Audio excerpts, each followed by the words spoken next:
काशी ये एकमात्र नगर नहीं है, एक संस्कृति है, एक इतिहास है। ये भारतीय संस्कृति का प्रतिनिधित्व करती है। शिक्षा, कला, संगीत और शिल्प कला के लिए काशी विश्व प्रसिद्ध है।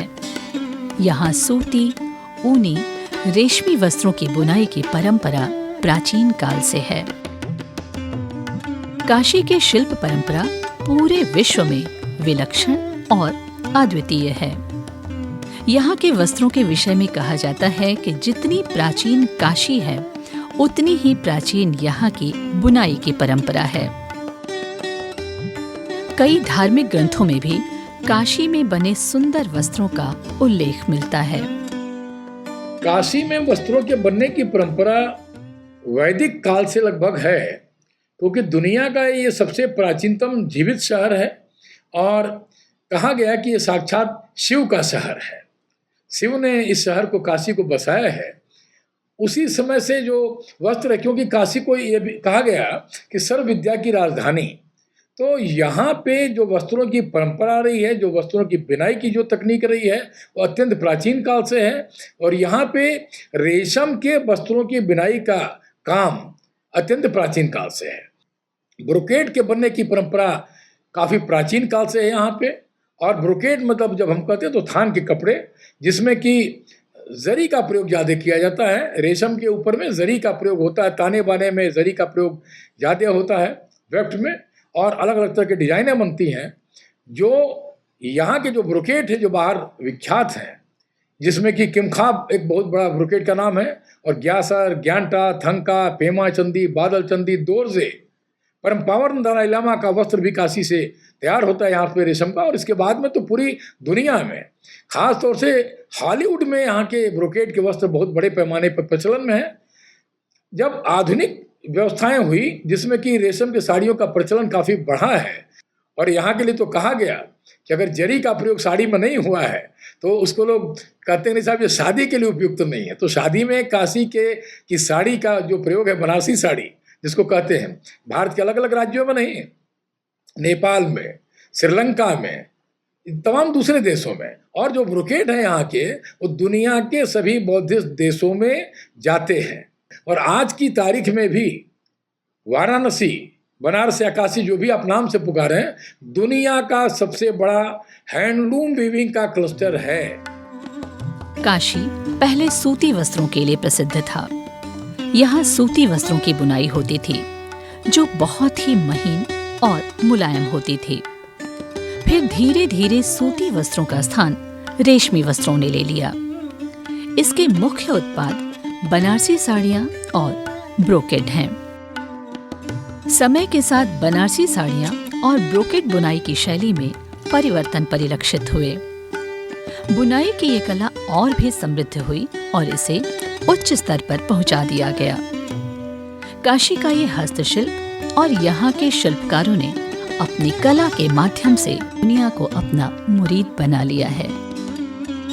बनारसी ब्रोकेड और साड़ियाँ बनारस के व्यक्तित्व, संस्कृति एवं अन्य मान्यताओं और परंपराओं से जुड़ी हैं। इसमें कला और तकनीकी पक्ष दोनों ही मिलकर विशिष्टता प्रदान करते हैं। बनारसी ब्रोकेड, जिसे किंखाब भी कहा जाता है, ये एक प्रकार का भारी और समृद्ध वस्त्र है, जो आमतौर पर रेशम के साथ सोने और चांदी के तारों से बुना जाता रहा है। काशी का वस्त्र काशिकांसो, काशिकुत्तम और काशीय जैसे विभिन्न नामों से इसे प्राचीन काल से जाना जाता है। बनारसी साड़ी के इतिहास के बारे में अगर हम बात करें तो इसका सबसे पहला उदाहरण जो हमें साहित्यिक रूप से मिलता है, वो ऋग्वेद में इसका उल्लेख हिरण्य के नाम से मिलता है। मतलब ऐसे वस्त्र जिसके ऊपर सोने से काम किया हो। उससे यह पता चलता है कि ऋग्वैदिक काल में भी स्वर्ण से काम किए गए वस्त्र जो हैं समाज में प्रचलित थे और लोग उसका बहुतायत इस्तेमाल कर रहे थे। और जैसे समय बदलता है तो बुद्ध काल में या फिर मौर्य, शोंग, कुषाण, गुप्त काल में जो मूर्तियाँ मिली हैं और जो उस समय के साहित्य हैं वो भी ये बताते हैं कि सोने के और चांदी के तारों से काम किए गए वस्त्रों का बहुत ही सुंदर उल्लेख मिलता है, बहुत ही सुंदर काम होता था। और फिर ये कंटिन्यू होते होते मुग़ल काल तक आता है। जब हम मुग़ल काल में आते हैं तो क्योंकि मुग़ल बहुत शौकीन थे और पर्शिया से आए थे और यहाँ पर वो बस गए, उनके साथ बहुत सारे कारीगर भी आए और जो लोकल काम करने वाले स्थानीय कारीगर थे उनके साथ मिलकर जो उनके साथ कारीगर आए थे पर्शिया से, नया एक तकनीक विकसित हुआ और जो सोने चांदी का जो कार्य हो रहा था कपड़ों के ऊपर वो एक नए तरीके से यहाँ पे हमें देखने मिलता है। अलग अलग फैक्ट्रीज़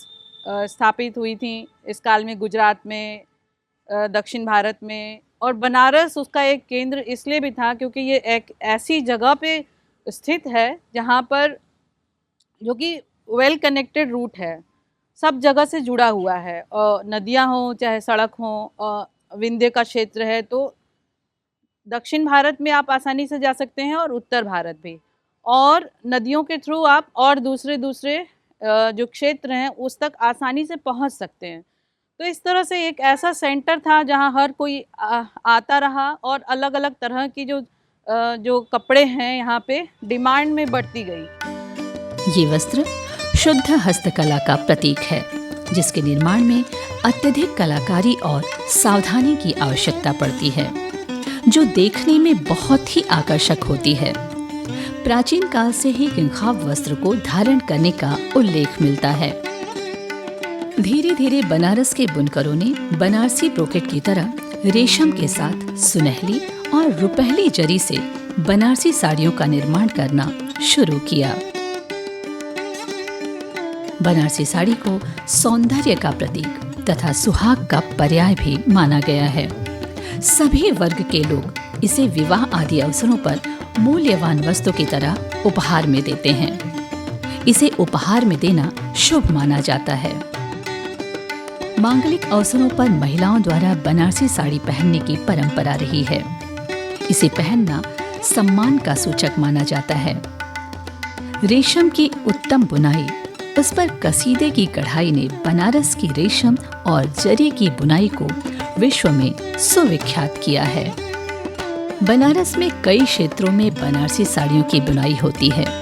इनमें मदनपुरा, लल्लापुरा, लोहता, अलईपुर, नाटी इमली, चोलापुर, कुरोद, बजरडीहा और रामनगर मुख्य रूप से हैं।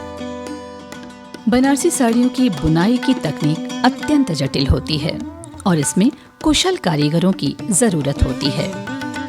बुनकर अपनी कारीगरी को प्रदर्शित करने के लिए विभिन्न रंगों और डिजाइनों का उपयोग करते हैं, जिससे प्रत्येक वस्त्र अद्वितीय बनता है। वाराणसी में सबसे पहले जीआई टैग बनारसी साड़ी को मिला है। बनारस की साड़ी जिसका लगभग जो ज्ञात इतिहास है वह लगभग 3000 वर्ष के आसपास का एक इतिहास ज्ञात है, लेकिन हमें लगता है कि शायद उससे प्राचीन ये चीज़ें हैं, ये इसका जरूर रहा होगा। लेकिन ज्ञात इतिहास में, क्योंकि जब हम चाणक्य के कालखंड को भी देखते हैं तो उस समय भी वस्त्रों की जो बनने की परंपरा रही है उसमें भी काशी के वस्त्रों का उल्लेख किया गया है।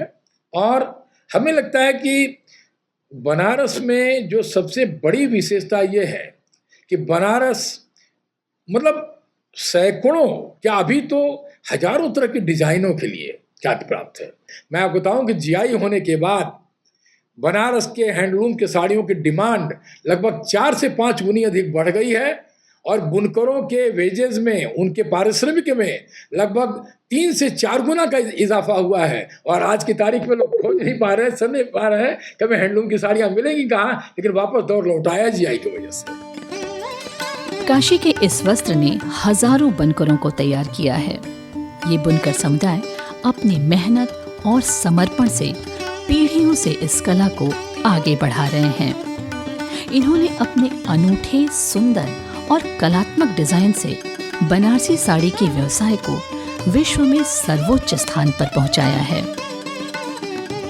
वैसे तो बनारस की तंग गलियों में भी हथकरघे की खटपट की आवाज हमारे कानों तक पहुंचती है, तब कहीं न कहीं मन में एक जिज्ञासा उत्पन्न होती है कि यहाँ किस तरह की साड़ी बनी जा रही है, क्योंकि हर प्रकार की बनारसी साड़ी की अपनी अलग विशेषता है और इन साड़ियों की बुनाई में विविधता और रचनात्मकता की झलक देखने को मिलती है, जो इन्हें अन्य साड़ियों से अलग बनाती है।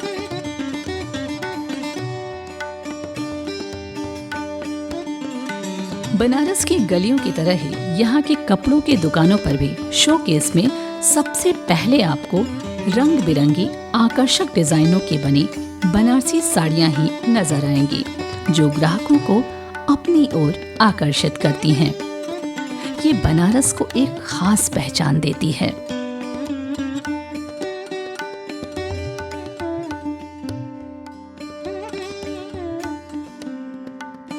मैं थर्ड जनरेशन हूँ जो कि इस बिज़नेस को कैरी फॉरवर्ड कर रहे हैं। फर्स्ट हमारे दादा करते थे, सेकंड मेरे फादर ने इस बिज़नेस को बिल्डअप किया था और अब मैं और मेरा भाई हम दोनों मिलकर ये बिज़नेस को कैरी फॉरवर्ड कर रहे हैं।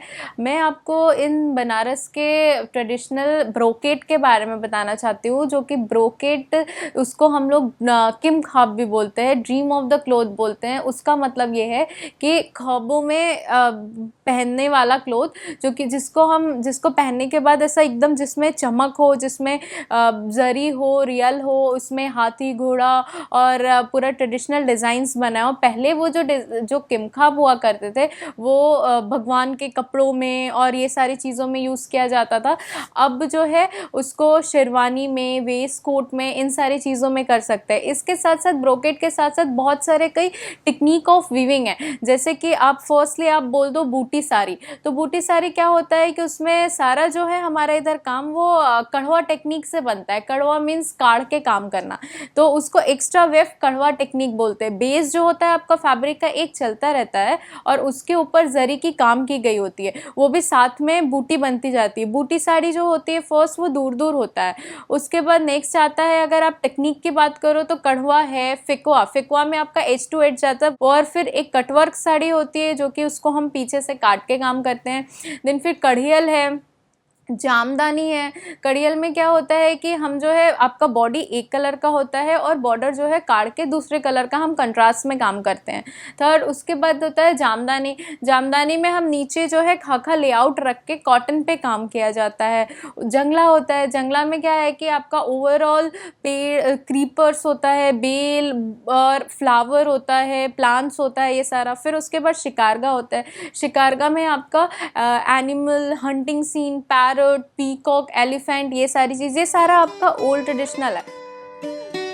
बनारसी साड़ियों की बुनाई में मुख्य तौर पर मलबरी, एरी, मूंगा तथा तसर सिल्क के धागों का इस्तेमाल किया जाता है, जिसमें 80% मलबरी सिल्क के धागे का उपयोग किया जाता है। साड़ियों को बुनने में सिल्क के साथ इसमें रुपहली और सुनहरी रियल जरी का इस्तेमाल किया जाता है। ये जरी गुजरात से मंगाई जाती है। इनमें से कुछ जरी बनारस में भी बनती है। बनारसी साड़ी के मुख्य स्वरूपों में कड़वा बूटीदार, कड़वा मीनाकारी, जंगला, शिकारगा, तंछुई, फेंकुआ, कटवर्क, रंग काट और जामदानी साड़ियों की गणना की जाती है। ये बनारसी साड़ियाँ ज्यादातर परंपरागत बुनकरों द्वारा बुनी जाती हैं। कड़वा बूटीदार साड़ी बुनाई की ऐसी कला है जिसमें साड़ी बुनते समय ही हाथों के द्वारा बूटे की कढ़ाई की जाती है। ऐसी साड़ियों में आपको बुनाई की पारंपरिक विधि देखने को मिलती है। कड़वा मीनाकारी में साड़ियों पर विशेष अलंकरण के लिए साड़ी को बुनते समय ही बूटे के बीच में दूसरे रंग के रेशम के धागे से मीनाकारी की जाती है, जो बूटे की कढ़ाई में साड़ियों में 4 चांद लगा देती है। जंगला साड़ी की बुनाई में बुनकर अपनी अनुपम कला का प्रदर्शन करते हैं। इन साड़ियों में जंगल के प्राकृतिक स्वरूप में फूल पत्तियों की खास तौर पर बुनाई की जाती है।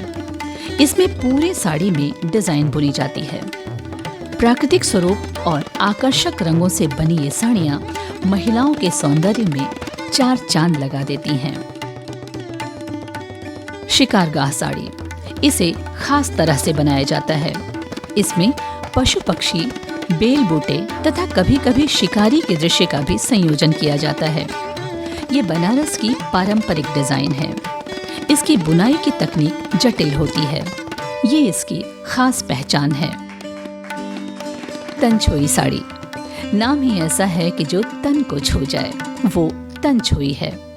इस साड़ी के बेस में ही डिजाइन होती है और उसके ऊपर जरी के बूटे और उसमें भी मीनाकारी करके बुनकर अपने हुनर से इसे अनमोल बना देते हैं।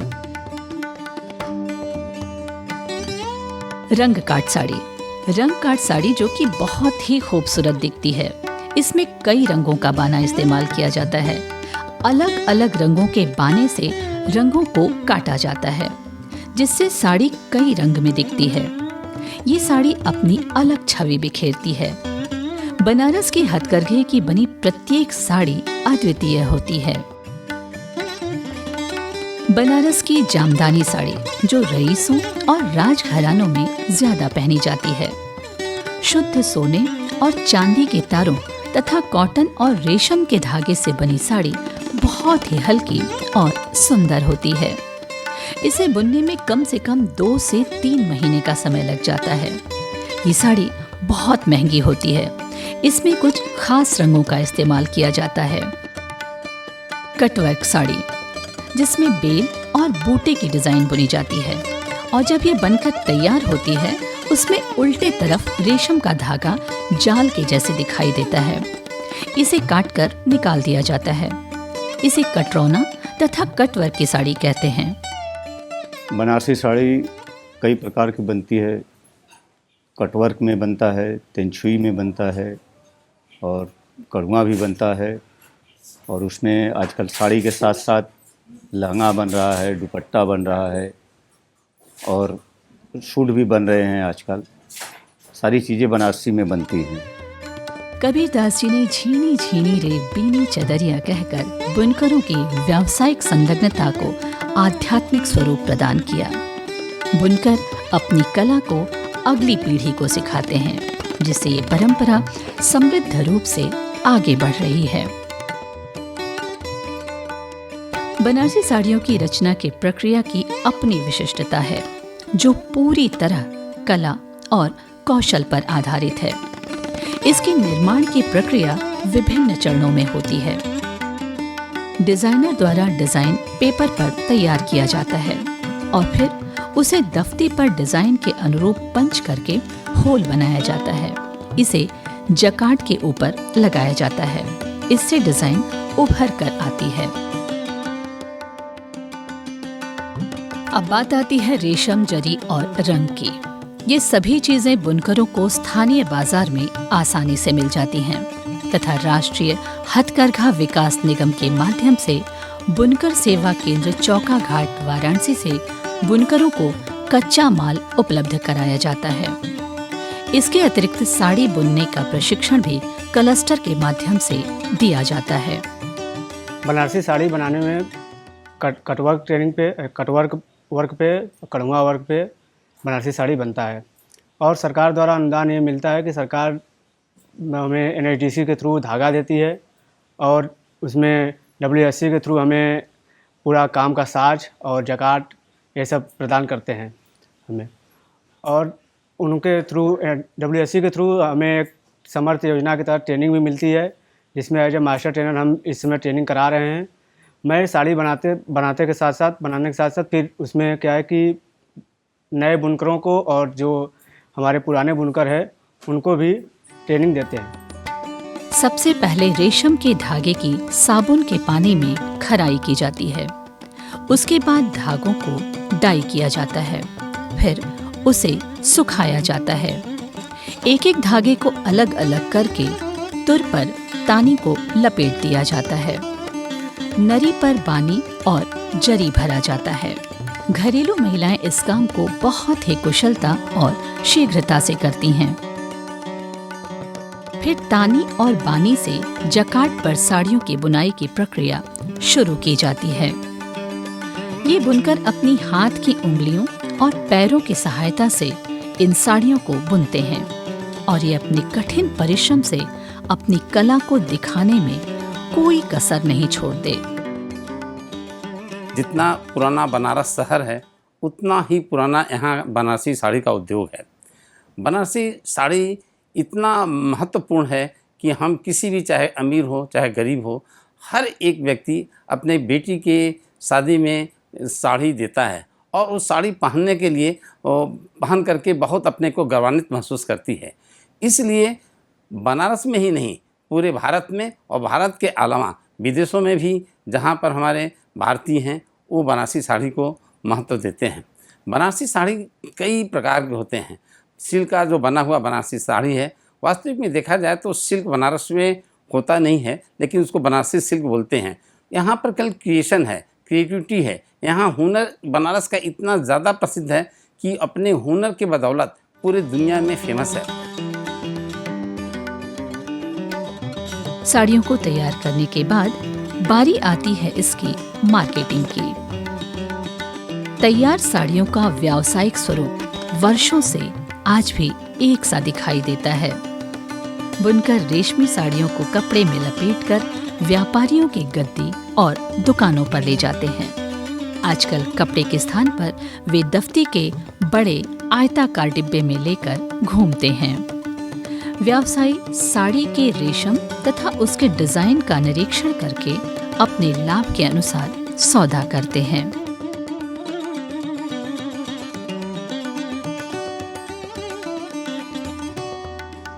हमारे यहाँ बनारसी साड़ी हैंडलूम पे बनाई जाती है और हमारे यहाँ क्या, बनारस के हर गली मोहल्ले में लगभग इससे कोई भी क्षेत्र अछूता नहीं है। इसमें सबसे बड़ी चीज़ है कि जो हम लोग इसमें कलर डाई करवा रहे हैं, इसको एजो फ्री डाई करवा रहे हैं, जिससे कि इसको स्किन को नुकसान ना हो। और नेचुरल कलर्स भी कहीं कहीं यूज़ किया जा रहा है, नेचुरल बना हुआ, जिसमें कि और जरियाँ जो हैं वो हाथ की बनी हुई जरी इसमें इस्तेमाल हो रही है, जिसको कि कड़ुआ जब होती है साड़ी तो उसकी एक जो चमक है, उसकी जो बात है, वो नॉर्मल साड़ीज़ में नहीं आ पाती जो कहीं और बनती है। जिसकी वजह है कि इसमें हर वैवाहिक समारोह में, हर पार्टीज़ में एक साड़ी दुल्हन के लिए ज़रूर चाहते हैं कि एक साड़ी, 4 साड़ी, 5 साड़ी, जिसकी जैसी अपनी सुविधा होती है उस हिसाब से वो रखता है उसके सूटकेस में। बनारसी वस्त्रों की विशिष्टता उनकी बुनाई के तरीकों और उपयोग किए गए सामग्री में है। बुनाई के लिए सोने और चांदी के तारों का प्रयोग किया जाता रहा है, जो इन वस्त्रों को अद्वितीय और अत्यधिक मूल्यवान बनाता है। इसे भारत की सांस्कृतिक धरोहर का एक महत्वपूर्ण हिस्सा माना जाता है।